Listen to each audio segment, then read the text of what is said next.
Hello everyone, कैसे हैं आप सभी। आशा करते हो अच्छे होंगे और मन लगा के पढ़ाई कर रहे होंगे। तो आज की इस वीडियो में फिर हम लोग एक नया टॉपिक लेंगे और वो जो नया टॉपिक है हम लोगों का, ये बहुत ही एक कॉमन सा टॉपिक है और सबके साथ होता है। ऐसा नहीं है कि बस मेरे साथ था, सबके साथ होता है और ये हमारी एक ज़रूरत है। एक समझिए कि हमारी एक लत लग गई है, बिना इसके हम रह नहीं सकते। तो मैंने इसके पहले वाले ही वीडियो में बताया था कि अपनी जो कमज़ोरी है, जो ऐसी कमज़ोरी जिसको हम छोड़ नहीं सकते, तो उसी को हमें ताकत बना लेनी है और उससे हम अपनी जो सफलता की हमारी सीढ़ी है ना, उसे अपनी सफलता की सीढ़ी बना लेनी है। उसी के सहारे हम चढ़ जाएंगे अपने सफलता पे, क्योंकि जिस चीज़ में हम लिप्त रहते हैं, जिस चीज़ की हमें लत लग जाती है, वो हम काम कितना भी करते हैं ना, उससे हम बोर नहीं हो सकते और ना ही हमें कोई परेशानी होती है, ना माइंड थकता है। तो मैं किसके बारे में बात कर रही हूँ आप समझ सकते हैं कि मैं अपने मोबाइल फ़ोन के बारे में बात कर रही हूँ। जैसे हमारा जो मोबाइल है, तो आप सब भी जानते हैं कि आप लोगों के साथ भी ऐसा होता है, मेरे साथ भी होता है, सबके साथ होता है कि बिना मोबाइल के हम नहीं रह सकते। अगर घर में भी हमारा मोबाइल इधर उधर जरा भी हो जाता है तो हम बेचैन हो जाते हैं और जब तक खोज नहीं लेते हैं ना, तब तक हमें चैन नहीं आता है। और कहीं भी अगर हमें हमारा फ़ोन चाहिए अपने साथ, आदत सी बन गई है बार बार चेक करने की, बार बार उसी के सहारे समझिए जीवन हम लोग का चल रहा है। अब इसे आप कुछ भी नाम दे देंगे ना, वो चलेगा। जैसे मजबूरी कहिए, लाचारी कहिए, बेबसी कहिए, या इसे अपनी ज़रूरत कहिए, जो भी कहेंगे ये चलेगा, इसके साथ सूट होगा, क्योंकि हम इसके बिना नहीं रह सकते। एक ज़रूरत बन गई है, खास करके यही चीज़ है, क्योंकि आजकल या इस समय में सारी चीज़ें ऑनलाइन है, तो ज़रूरत तो पड़ती ही है। तो अब जब हमारी ये ज़रूरत बन गई है, हम इसके बिना नहीं रह सकते और बहुत ज़्यादा समय भी हमारा कभी कभी ये ले लेता है। जैसे अगर समझदारी से काम ना कोई करे तो इसमें सारी चीज़ें अवेलेबल हैं, कोई भी चीज़ आप देखिए तो हमारी बहुत सारी जो सारे समय जो है ना, इसी में व्यर्थ हो जाते हैं। लेकिन अब ये हमारी कमज़ोरी जब हो गई है कि इसको हम छोड़ नहीं सकते, तो अब हम इसे अपनी ताकत कैसे बनाएं, यानी कि जो हम परीक्षा की तैयारी कर रहे हैं उसमें हम इसका यूज़ कैसे करें और इसको हम कैसे अपनी परीक्षा की तैयारी के लिए जो एक सीढ़ी हम बना रहे हैं मंजिल तक पहुंचने के लिए, उसमें कैसे ऐड कर दें, ये भी एक सीढ़ी की तरह बन जाए जिस पे आप चढ़ के आगे बढ़ जाएं। ये कैसे होगा? तो ये बिल्कुल हो सकता है, थोड़ा सा अपने इस पे काम करने की ज़रूरत है। मैंने भी ऐसा ही किया था, क्योंकि जब एक टाइम में लगता है ना कि इस चीज़ से मुझे नुकसान हो रहा है, लेकिन तब भी हम उसे छोड़ नहीं पाते हैं। ये सारी आप थोड़ा बात को ध्यान दीजिएगा। हमें अच्छे से पता होता है कि इस चीज़ से हमें नुकसान हो रहा है, फिर भी हम वो चीज़ छोड़ नहीं पाते हैं। इमोशनली अटैच जहाँ पे होते हैं, खास करके किसी व्यक्ति से आप जब कभी भी हो जाते हैं, आप जानते हैं कि वो मेरे लिए सही नहीं है, फिर भी आप नहीं छोड़ पाते हैं। आप लोग के कमेंट ऐसे आते हैं, बहुत सारी प्रॉब्लम आप लोग शेयर करते हैं, तो उसके विषय में मैं बात कर रही हूँ। तो मोबाइल भी समझिए ऐसा ही हो गया है कि हम जानते हैं कि जो चीज़ इसमें देखते हैं, अच्छी भी चीज़ें हैं, खराब भी चीज़ें हैं। हम जानते हैं कि ये चीज़ मेरे लिए सही नहीं है, देखना अभी टाइम वेस्ट हो रहा है, लेकिन फिर भी हम देखते हैं क्योंकि अच्छा लगता है। तो अब इसी को हमें क्या करना है कि अपनी ताकत बना लेनी है। अभी इस कमजोरी को ताकत बना लेनी है और अपने एग्जाम के लिए जो हमारा ये समय है, ये वेस्ट ना हो, उसी में हमको यूज कर लेना है। वो कैसे होगा? तो कुछ चीजें हैं जो मैंने भी किया था और आप लोग भी करेंगे तो शायद आप लोगों के लिए अच्छा रहेगा ये। तो जैसे क्या है ना कि मैंने आप लोगों को पहले भी बताया था कि अगर आप लोग कहीं काम करते हैं तो जाहिर सी बात है कि टाइम नहीं मिल पाता है। आप लोग के कमेंट भी मेरे पास आते हैं कि टाइम नहीं मैनेज हो पाता है, तो उसमें भी ये बहुत ही लाभदायक सिद्ध होगा जो मैं बताने जा रही हूँ, क्योंकि मैं काम करती थी इसके पहले और मैं भी टाइम को ऐसे ही मैनेज करती थी। तो जैसे मान लीजिए मैंने पहले भी बताया था कि जब सुबह आप जाते हैं, कहीं भी आप जाते हैं, जब अपने काम पर निकलते हैं या घर पर है तो सबसे अच्छी बात है, उसको तो आप किसी भी तरह से यूज़ करिए। लेकिन जब आप कहीं निकलते हैं तो मैंने पहले ही कहा था कि निकलने से पहले पढ़ाई ज़रूर कर लीजिए। कितना भी आपको अपना काम करके निकलना हो, लेकिन मात्र आधे घंटे या 15 मिनट जरूर दीजिए कि आपको कुछ चीजें रिवाइज करके ही 8-10 रचनाओं को ही, या एक टॉपिक छोटा सा आत्मकथा या यात्राविद या जीवनी, छोटा छोटा टॉपिक जो है उसको रिवाइज करके ही, बस एक बार पढ़ के ही आप घर से निकलेंगे। ये चीज तो दिमाग में बैठा लीजिए कि आपको सुबह सुबह पढ़ना है, क्योंकि रात भर सोने से थोड़ा सा माइंड हमारा रिलैक्स रहता है और जो भी पढ़ेंगे थोड़ा सा अच्छा लगता है, थकान नहीं महसूस होती है। तो मैं ऐसा ही करती थी कि निकलने से पहले आधा घंटा का टाइम मैं रिविजन के लिए जरूर देती थी। ऐसा मैंने मैं थोड़ा जल्दी उठ के अपना काम निपटा के आधा घंटा तैयार होकर मैं बैठ जाती थी, ताकि मैं पढ़ते पढ़ते ही तुरंत मैं फटाक से निकल जाऊं अपने टाइम पे। तो ये काम करिए आप, आधा घंटा या 15 मिनट समय दीजिए अपने रिवीजन को, और उसके बाद आपका फ़ोन आपकी लत है, आपके साथ तो रहेगा ही कि ये कहाँ जाएगा। तो आप जो है ना, जो आप पढ़े हैं उसका पिक्चर आप ले लीजिए। अब देखिए, जब आप उसका पिक्चर ले लेंगे, 2-4 पेज ज़्यादा भी ले सकते हैं, ज़्यादा तो नहीं, मैं यही कहूँगी कि जितना आपने पढ़ा 1-2 पेज 3 पेज उतना ही आप लीजिए। बहुत ज़्यादा लेंगे फिर नहीं कर पाएंगे ना, तो एक मन में थोड़ा सा कुंठा सी आ जाती है, डिस्टर्ब हो जाता है माइंड। तो उतना ही लीजिए, 2-4 पेज का ही फोटो क्लिक कर लीजिए अपने मोबाइल में, ले लीजिए। अब देखिए, बिना किताब कॉपी के, अब आपको किताब ढूंढने की जरूरत नहीं है, आप जहां भी हैं समझिए आपका वो पेज आपके साथ है मोबाइल में। अब आप जहां भी जाएंगे अपना मोबाइल आपके साथ है, खोल लीजिए और उसको एक बार सरसरी निगाह से देख लीजिए जो आपने पढ़ा था, ठीक है। जैसे मान लीजिए आप कहीं काम कर रहे हैं, वहां पे जहां आप बैठे हैं जॉब अपने वर्किंग प्लेस पे, अगर आपको कुछ ब्रेक मिलता है या कुछ भी, अगर आपको लगता है कि 5-10 मिनट का टाइम है आपके पास, तो इधर उधर की बातें करने से अच्छा है, कुछ और काम करने से अच्छा है, जरूरी ना हो तो, अगर भाई वर्किंग प्लेस में तो वर्क तो करना ही है, वहां पे कुछ आप इधर उधर नहीं कर सकते, तो आप जरूर अपना मोबाइल हाथ में है ही, खोल के 2-4 पेज एक नजर बस दौड़ा लीजिए सरसरी निगाह से, तो आपका माइंड ना एक क्या कहते हैं कि उसको फिर से रिकनेक्ट हो जाएगा उससे जो आपने पढ़ा था, और उसको फिर से एक रिवीजन मिल जाएगा। तो ये फायदा है कि अपने मोबाइल से ये ऐसा करिए। फिर दूसरा काम आप क्या कर सकते हैं अपने फोन से, जो हमारी सबसे बड़ी कमजोरी है उसको देखिए कैसे कैसे आप यूज कर सकते हैं, और इसका बड़ा ही अच्छा मतलब लाभ मिलता है, जान लीजिए। तो दूसरा काम ये, जैसे मान लीजिए आपने ऑनलाइन कोर्स परचेस किया है, वो क्या कहते हैं कि 200 सेट का या 100 सेट का जो आपने प्रैक्टिस सेट लिया है क्वेश्चन का, वो ले लीजिए आपके फ़ोन में, वो हमेशा रहता है मान लीजिए।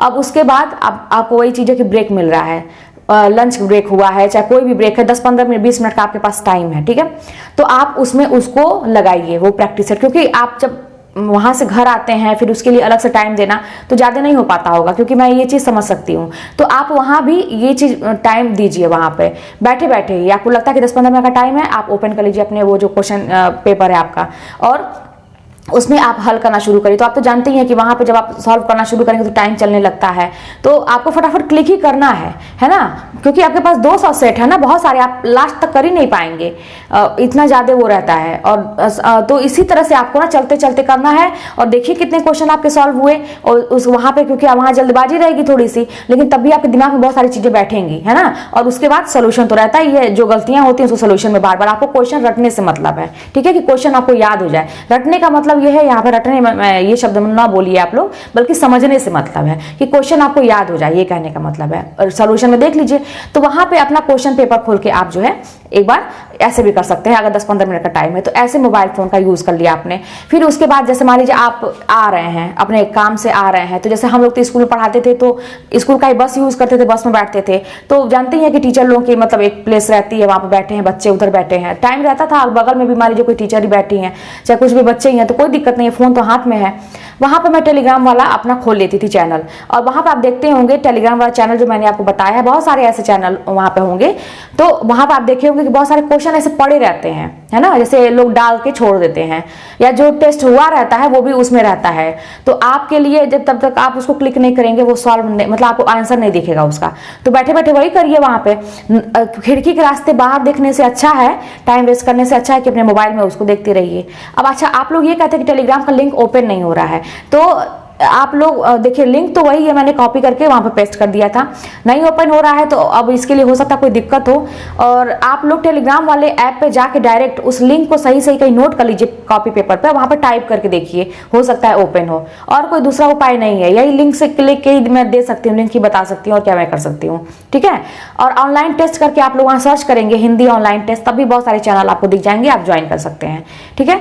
तो इस तरह से आप मतलब क्वेश्चन वहां भी बस में आते आते आप लोग अपने मोबाइल से आप लोग अपना काम कर सकते हैं। उसके बाद जो है और क्या कर सकते हैं आप, जैसे मान लीजिए गूगल है आपके पास, मान लीजिए बैठे हैं, आपके पास टाइम है ना, आप बैठ के इधर उधर की बातें सोचने से अच्छा है कौन क्या कहा, कौन क्या क्या, उसने मुझे ऐसा क्यों कहा, उसने मुझे ऐसा क्यों कहा, क्या होगा मेरी लाइफ का, कहाँ जाएगी, ये सब सोचने से अच्छा है ना कि किसी लेखक या कवि जो इंपॉर्टेंट है उनके बारे में सोचिए और गूगल पर सर्च कर लीजिए, ठीक है। तो विकिपीडिया टाइप का पहले ही देखिए आ जाता है ना, या उनका और भी लिंक आ जाते हैं, टच करिए, ओपन करिए, उनका जीवन परिचय थोड़ा सा आप देख लीजिए, खास करके रचनाओं को देख लीजिए। तो जब वहां पे आप सर्च करके देखेंगे ना, तो रचनाओं में बहुत सारी ऐसी रचनाएं आपको दिख जाएंगी जो आपने कभी नहीं सुना है और जो आपने कभी नहीं पढ़ा है कहीं भी, तो 3-4 रचनाएं 5 रचनाएं आपको जरूर मिल जाएंगी वहां पे, ठीक है। बस तुरंत स्क्रीनशॉट ले लीजिए, उसको रख लीजिए, घर आइए और थोड़ा सा दिमाग पे जोर डालिए, अरे ये तो मैंने कभी पढ़ा ही नहीं इनके बारे, ये तो मैं जानती नहीं थी, ये वाली रचना तो मैं जानती नहीं थी इनकी, ये क्या चीज है, थोड़ा सा दिमाग पे जोर डालिए, कहीं नोट कर लीजिए कॉपी पे। तो इस तरह से अपने फोन का जो हमारी कमजोरी है, जिसको हम छोड़ नहीं सकते, तो ठीक है भैया, नहीं छूट रहे हो तो कोई बात नहीं, लगे रहो साथ में, लेकिन हम तुम्हारा यूज जो है ना सकारात्मक रूप से करेंगे, पढ़ाई के लिए करेंगे। मैं भी ऐसे ही करती थी। देखिए 24 घंटा आपको दिमाग अपने पढ़ाई में ही रमाना पड़ेगा, मतलब उसी में डुबाना पड़ेगा अपने आप को। कहीं भी आप बैठिए, किसी से भी बात करते रहिए, कुछ भी करिए, लेकिन आपका दिमाग में चलते रहना चाहिए कि मेरा पेपर है, मैं पढ़ रही थी, अच्छा ये रचनाएं वो रचनाएं। कुछ दिन जब तक तपस्या लिखा है जीवन में, संघर्ष तो हमेशा करना है, संघर्ष से बिल्कुल मत भागिए। और ऐसे ही आगे बढ़िए, जरूर सफलता मिलेगी, क्यों नहीं मिलेगी। तो आपकी कमजोरी क्या है, आपका फोन मान लीजिए है, आज ये टॉपिक था, इसको अपनी ताकत बनाइए और भी तरीके आप यूज कर सकते हैं। मैं दिमाग दौड़ाइए और क्या क्या कर सकते हैं, मैं तो यही सारी चीजें करती थी। तो चलिए आगे हम लोग कहानी भी थोड़ा सा आज मैं आप लोगों को बताती हूँ। यहाँ पे देखिए हम लोग महिला कहानी का शुरू करेंगे और यहाँ पे कुछ इंपॉर्टेंट चीजें हैं। ये सरस्वती पांडे की किताब है जिससे आप लोग भी पढ़ाई कर रहे हैं, इंपॉर्टेंट किताब है ये, आपके सहायक पुस्तक के रूप में है और आप लोग जो है इसके साथ और भी पढ़ते रहिए, है ना। और लेकिन इसकी जितनी भी रचनाएं हैं आप लोगों को याद कर लेना चाहिए। इसमें देखिए दिया हुआ है कि हिंदी की प्रथम, पहले महिला कहानीकार जो दिया है, फिर उसके बाद देखिए हिंदी की प्रथम महिला कहानीकार बंग महिला राजेंद्र बाला घोष को माना जाता है, ठीक है। अब जो है इसको तो हम लोग जानते ही हैं। फिर यहाँ पे देखिए गोपाल राय ने लिखा है कि सुमित्रा कुमारी सिन्हा जो है हिंदी में प्रथम नारीवाद कहानीकार मानी जाती हैं। आगे देखिए कि हिंदी में प्रमुख महिला कहानीकार, अभी कुछ महिला कहानीकार जो हैं प्रमुख, उनको याद करना है उनकी रचनाओं को। तो दिक्कत क्या होती है ना कि रचनाएं याद करने में इधर उधर हो जाता है, जैसे याद करिए फिर कुछ देर के बाद भूल जाता है, कंफ्यूज हो जाते हैं कि उनकी रचना है कि उनकी रचना है, ठीक है। तो यहाँ पे देखिए पहला सुभद्रा कुमारी चौहान आ रहा है। अब इसमें देखिए बिखरे मोती है, उन्मादिनी है, तो कैसे याद करेंगे। वैसे आप मतलब एक बिना आधार के याद करेंगे ना तो आपको तुरंत चीजें भूल जाएंगी। अब थोड़ा सा इसको मतलब जोड़ लीजिए। अब कह दीजिए कि सुभद्रा कुमारी चौहान के बिखरे मोती हैं और बिखरे मोती हैं, है ना, मतलब बिखरे, उनके मोती बिखर गए, यानी कि दुख उनके ऊपर आ गया, दुख आ गया, ऐसा आप बोल सकते हैं, सोच सकते हैं। तो सुभद्रा कुमारी चौहान के बिखरे मोती हैं, इसलिए वो क्या हो गई, उन्मादिनी हो गई। अब उन्मादिनी का सेंस आप ऐसा ले सकते हैं कि बड़ी दुखी हो गई, है ना। बोलिए आप उन्मादिनी, बोलिए आप बिखरे मोती, लेकिन उसका सेंस कुछ और लगा लीजिए, बस तुरंत आपको याद हो जाएगा कि सुभद्रा कुमारी चौहान के बिखरे मोती हैं इसलिए वो उन्मादिनी हो गई। अब आपको याद हो जाएगा, कई बार दोहराएंगे तो। कमला चौधरी का उन्माद है। अब देखिए यहाँ उन्मादिनी है, यहाँ उन्माद है। अब आपको कंफ्यूजन हो सकता है कि उन्मादिनी किसका है, उन्माद किसका है, तो इसको याद कैसे करेंगे। अब देखिए ये वाला नाम बड़ा है, सुभद्रा कुमारी चौहान जो नाम है बड़ा है ना, तो यहाँ पे उन्मादिनी ये भी बड़ा है। अब कमला चौधरी छोटा है, कमला चौधरी छोटा नाम है, तो यहाँ पे उन्माद ये भी छोटा है। इस तरह से ट्रिक से मतलब याद कर लेंगे हम। अब सुमित्रा कुमारी सिन्हा, तो सुमित्रा कुमारी सिन्हा का अचल सुहाग है, इसलिए वो हर वर्षगांठ अपना मनाती हैं, ठीक है। सुमित्रा कुमारी सिन्हा, सुमित्रा को आप सोच लीजिए, सुमित्रा को उसमें रामायण काल के, तो सुमित्रा की क्या है कि अचल सुहाग है उनका, इसलिए वो मतलब वर्षगांठ अपना मनाती हैं। अब आगे देखिए होमवती, होमवती क्या है, निसर्ग हो गई, होमवती तो निसर्ग हो गई, मतलब बड़ी खुश हो गई, होमवती निसर्ग हो गई। अब होमवती का निसर्ग ऐसे बोलेंगे तो नहीं याद होगा, लेकिन होमवती निसर्ग हो गई ऐसे बोलेंगे ना तो याद हो जाएगा। शिवरानी देवी कौमुदी, अब शिवरानी देवी को कौमुदी बहुत पसंद है, कौमुदी का फूल ऐसे बोल दीजिए। शिवरानी देवी को, शिवरानी देवी मतलब कल्पना करिए कोई देवी है ना, तो शिवरानी देवी को कौमुदी बहुत पसंद है। चंद्र किरण सौंदर्यसा, अब चंद्र किरण सौंदर्यसा, चंद्र के किरण में आदमखोर भी दिखाई देने लगता है। जब चंद्र का किरण आता है ना, चंद्र की किरणें आती हैं तो हमें आदमखोर भी दिखाई देने लगते हैं अंधेरे में भी। आगे देखिए शशि प्रभा शास्त्री, अब चंद्र किरण जैसे है वैसे शशि प्रभा है भाई, शशि की प्रभा मतलब चंद्र की किरण वो भी चीज है। कल्पना करिए कि शशि प्रभा आ रही है, किरणें आ रही हैं, ठीक है। तो आप कल्पना करिए कि आप मान लीजिए छत पे आप बैठे हुए हैं, बड़ी सुंदर सी चांदनी रात है, ठीक है, तो शशि प्रभा आ रही है, चांदनी मतलब चांदनी रात है, चंद्र की किरण यानी कि वही चीज बात हुई, तो शशि प्रभा आ रही है। अब आपको धुली हुई सी शाम दिखाई दे रही है ना, कितना अच्छा लगता है। आप थोड़ा सा सोच के देखिए कि अब चांदनी रातें होती हैं, कितना चारों तरफ स्वच्छ मतलब हर चीज साफ साफ दिखाई देता है, ठंडी ठंडी हवा चलती है, तारे दिखाई देते हैं, ऐसा कल्पना कर लीजिए, फिर बोलिए।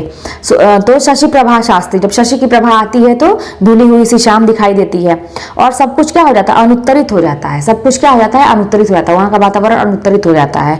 उसके बाद ऐसा लगता है कि दो कहानियों के बीच जोड़ बाकी है ना, तब ऐसा लगता है कि दो कहानियों के बीच जोड़ बाकी है और एक टुकड़ा शांति रथ वहीं पे आ जाता है, मतलब शांति मिलती है, ऐसी जगह पे बैठने पे शांति मिलती है ना, कभी चांदनी रात में बैठ के देखिए छत पे, तो एक टुकड़ा शांति रथ का आ जाता है और कैसा लगता है कि पतझड़ भी ना, और पतझड़ भी उस दिन भी मतलब खुश हो जाता है, मतलब पतझड़ जो है ना उस दिन भी मतलब खुश हो जाता है, ठीक है। इतना अच्छा वातावरण है शशि प्रभा के आने से। आगे देखिए शिवानी, अब शिवानी जो है समझिए, कल्पना करिए कोई देवी है, तो लाल हवेली में पुष्पहार पहन के बैठी हैं, ठीक है ना। शिवानी जो है कोई देवी है और शिवानी वो लाल हवेली में पुष्पहार पहन के बैठी है, तभी वहीं पर अपराधनी आ जाती है रथ्या पर बैठ के, ठीक है, और वो अपने आप को वहीं पर स्वयं सिद्ध करने लगती है, वहीं पे अपने आप को स्वयं सिद्धा करने लगती है और रति विलाप भी करती है, ठीक है, और वो भी क्या करती है, पुष्पहार पहन लेती है। तो सन देखिए 78 है, यहाँ पे देखिए 69 है।